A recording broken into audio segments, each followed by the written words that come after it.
Hey guys, I'm back. Hope you guys had a great weekend. I wanted to get on here today and just talk a little bit about what the rest of this week is going to look like. I have planned for us some romantic poetry.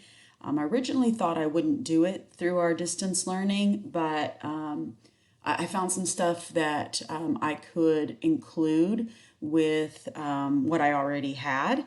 And it also makes for nice little short lessons throughout the week. So it's nothing super overwhelming as we're moving into spring break. Yesterday, I posted the extra credit assignment that some of you did, and that's great. And if you didn't, it's no big deal because I did make that optional in the end. Folks, I am keeping track of all your grades and all your participation and your progress, so that when Cobb County decides, how we're going to put all of this into Synergy in the grade book, you're going to get the credit for the work that you've been doing. So just keep at it, and we're going to get through this okay. So, like I said, I want us to do a little bit with romantic poetry. Not a whole lot, just maybe, I think I have 4 or 5 different poets picked out. Most of them is just one poem per poet. And just to give you a taste of what that romantic poetry was like, I actually talked about it a little bit before we left school, when we were talking about Gothic literature, and I was talking about how that emerged. And you might remember that the Romantic movement came from really a reaction against that neoclassicism of like Jonathan Swift and his friends, where they were all, wrapped up in reason and logic. And it was almost very harsh and unemotional. And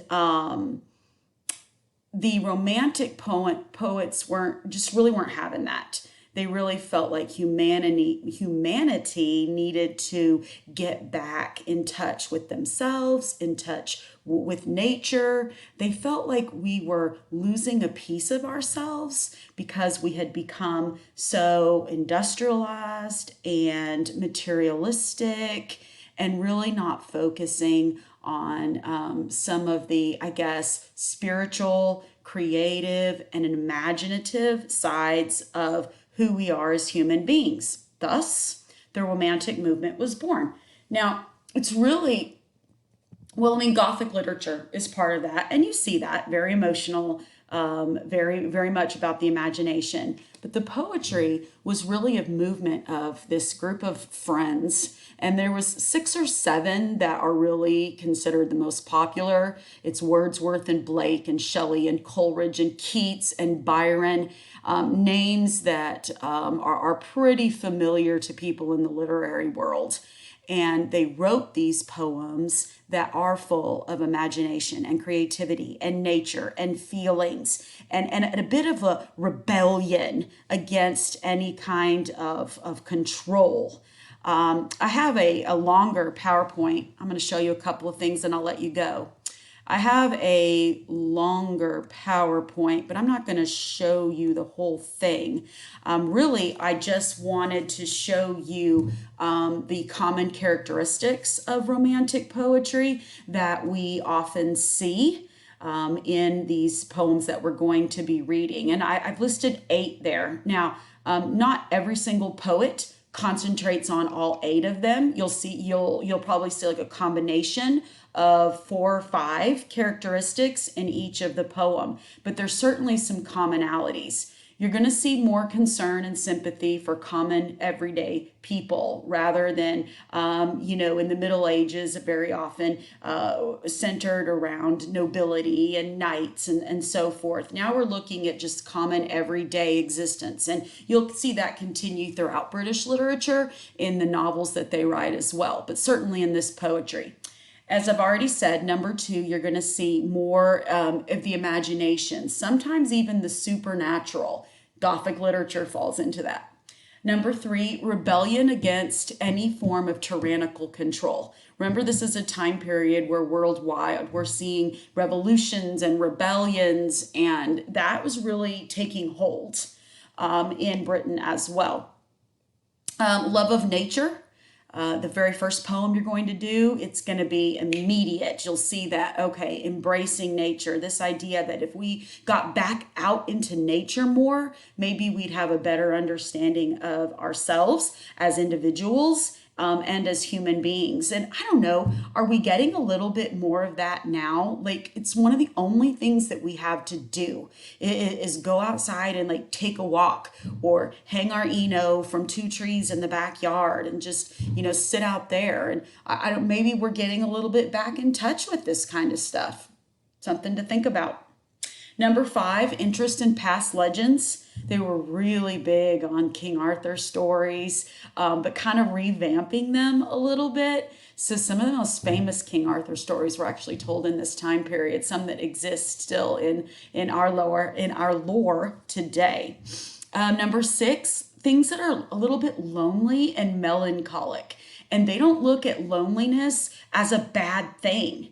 It's almost like this sense of isolation would have been a positive for them, because experiencing a little bit of loneliness would be a good way to be introspective, to look inside yourself, who you are, who you want to be. Something else maybe we're experiencing right now. Number 7, individual feelings, okay, the emotions that exist right here, okay, right here for me in any given moment, or right there for you. And then lastly, an interest in childhood. And there's one poet in particular who I think really fits into that number 8 category. So as you're reading through the poems this week, I want you to go back to this list of 8 characteristics and see how each of the poets that I give to you fit into these characteristics. And maybe if they lean a little heavier this way or that.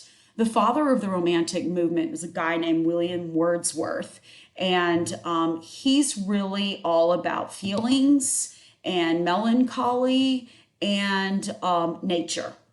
Remember, some of you, I actually told you that there was a poem when we were doing those London projects, and there was a poem where a guy was standing all by himself on Westminster Bridge, and he was looking out over London in the morning and just noticing how calm and peaceful and it was before the world actually woke up.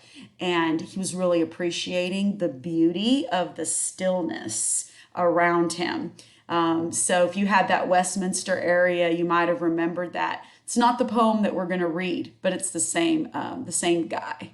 All right, so let me get that out of the way, and let me go to this and show you the poem for today. I might be able to get this to show a little bit better. No, I don't really like that anymore. So I'll just keep it up the way I have it, just in regular Microsoft Word, but I'll blow it up a little bit so we can read. This is Daffodils by William Wordsworth. It's one of his most famous ones. Actually, you may already be familiar with this one. It's pretty common, and you see it in anthologies all the time. And so what I'm going to do is all of this will be posted on Edmodo, that little list of 8 characteristics, and then also the poems. And the poems will be a Microsoft Word document, so you can do with them as you wish. So you can download them into Word or Google Docs or whatever works for you, so that you can do some electronic annotations like we tried to do with the Frankenstein passage. Or you can print them and do hand annotations, whatever works for you, okay? But I do want you to spend some time reading the poem multiple times. Do a first reading for flavor. Actually, maybe we can do that together, and then go back and do your second readings for some of these annotation points that I've listed for you. And then finally, there will be a link to a little quiz. It's on Quizzes that you may have used in the past. It's pretty cool. You just click the link, you plug in, you type in your name, and you take the quiz. Each question is timed, so that can be kind of sticky, but it plays music and has little silly memes in between questions or whatever. So it's fun, and the results get sent straight to me. But the results are by your name. So don't be cute and clever when you type in your name. Just give me your actual name. or else I'm not going to be able to tell who's participating, and then I wouldn't be able to give you any credit for your work. Okay, so, all right, going back to the front of the top of this poem, let's take a look at it. And let's do a one-time reading together of William Wordsworth's Daffodils. All right, here we go. I wandered lonely as a cloud that floats on high o'er vales and hills, when all at once I saw a crowd, a host of golden daffodils, beside the lake, beneath the trees, fluttering and dancing in the breeze. Continuous as the stars that shine and twinkle on the Milky Way, they stretched in never-ending line along the margin of a bay.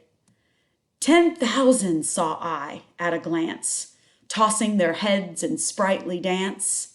The waves beside them dance, but they outdid the sparkling waves in glee.